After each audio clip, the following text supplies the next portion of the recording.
Hola, soy el doctor José Luis Alvarado Reséndiz, de la Universidad Autónoma del Estado de Hidalgo, específicamente de la Escuela Superior de Tlaulilpan, y estamos representando la licenciatura en Administración.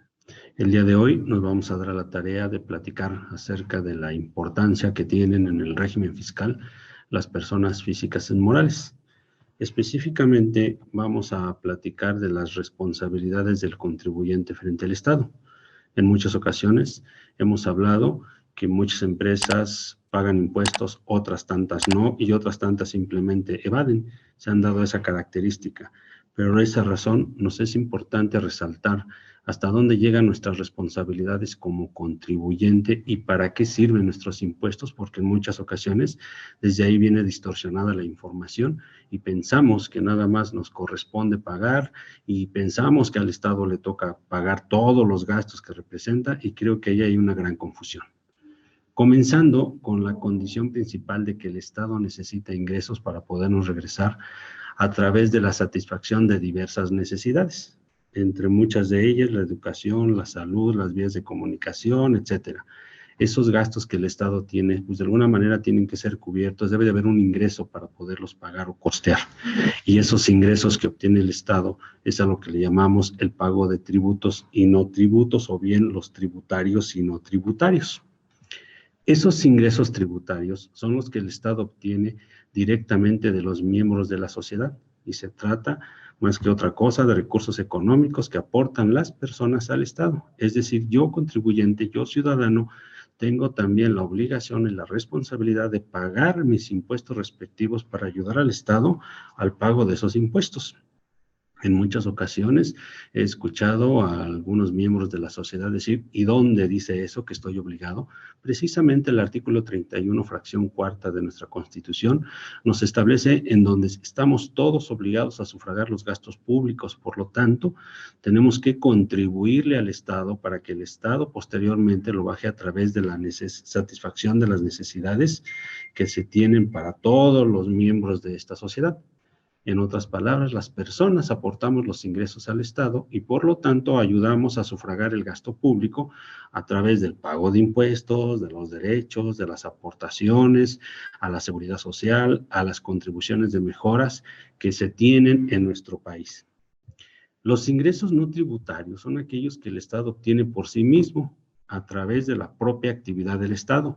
Es decir, donde el Estado en algún momento, si tuviera empresas propiedad de ellos, pues los explota para poder satisfacer las necesidades de la sociedad, o en muchos de los casos que también conocemos a través de los medios de comunicación, por los préstamos o los financiamientos que obtiene el Estado para cubrir esos gastos. Insisto, entre los tributarios, los que obtiene directamente a través del pago de impuestos, los no tributarios, los que hace a través de la venta de algunos bienes del Estado o bien a través del financiamiento.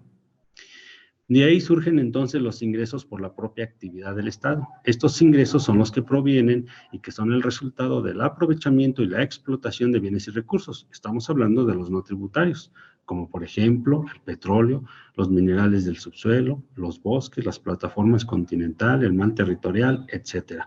De cualquiera de estos recursos que el Estado puede aprovechar, explotar y obviamente vender para obtener ingresos, es una manera en que cubre esos gastos que se tienen. De igual forma, hay otros ingresos financieros, que son los ingresos que se refieren a donde el Estado obtiene como resultado de créditos o financiamientos. Es decir, el Estado lo que hace para obtener recursos es vende sus bienes, explota sus bienes, si no le alcanzan para cubrir los gastos que se tienen ante la sociedad, recurre entonces a los financiamientos tanto internos como externos. Un ejemplo de los internos, pues pueden ser los propios CETES, donde el gobierno solicita el financiamiento a través de instrumentos que se cotizan en el mercado bursátil, y externo, pues entonces busca bancos internacionales a otros países para obtenerlos. Así es que el Estado, a través del Poder Legislativo, es el único que puede crear, modificar y suprimir impuestos. También una de las grandes confusiones es que pensamos que el gobierno, el presidente actual, tiene la culpa de los tantos impuestos tan caros o que no disminuyen o nos quejamos, cuando verdaderamente la facultad la tiene el Poder Legislativo, es el único que puede crear o modificar. Este es otro concepto que también hemos deformado en nuestra vida diaria al pensar que el gobierno tiene la culpa, que el presidente en turno del partido que sea tiene la culpa. No, ellos hacen la propuesta, le envían al Poder Legislativo y ellos son los únicos que pueden crear o modificar. Esta facultad se le conoce como soberanía fiscal potestad tributaria para poder determinar cuáles son esos impuestos que realmente requiere el Estado para poder subsanar los gastos. En consecuencia, la Constitución, además de señalar nuestra obligación, establece la obligación de los mexicanos de contribuir los gastos públicos, y eso lo establece en el artículo 73. O sea, así como estoy obligado a dar mis impuestos, a ayudar al Estado, también estoy obligado a cubrir los gastos. Para aquellos que confundimos y decimos que el presidente o la sociedad o los políticos, que son los paradigmas que nos hemos creado, que son los culpables de llevar a cabo el pago de estos impuestos. No, pues ¿qué creen? Que nuestra propia Constitución lo establece, para no confundir y ayudar al Estado a cubrir estos gastos. En México, como en la mayoría de otros países, existe un sistema de recaudación tributaria que se compone de un conjunto de contribuciones. Entre estos podemos llamar de los impuestos o las aportaciones que hacemos a la seguridad social. Como lo vemos en la imagen que tenemos en este momento, nuestro sistema de recaudación tributaria está compuesto por aportaciones de seguridad social, contribuciones de mejora, derechos e impuestos. Cuando hablamos de aportaciones de seguridad social, estamos hablando de las cuotas obrero-patronales que se tienen con el propósito de cubrir los gastos necesarios y otorgar un beneficio a la seguridad social. Esos derechos que como trabajadores tenemos a través del Instituto Mexicano del Seguro Social o a través del ISSSTE, en donde nos proporcionan asistencia médica, quirúrgica, hospitalaria, maternidad, etcétera.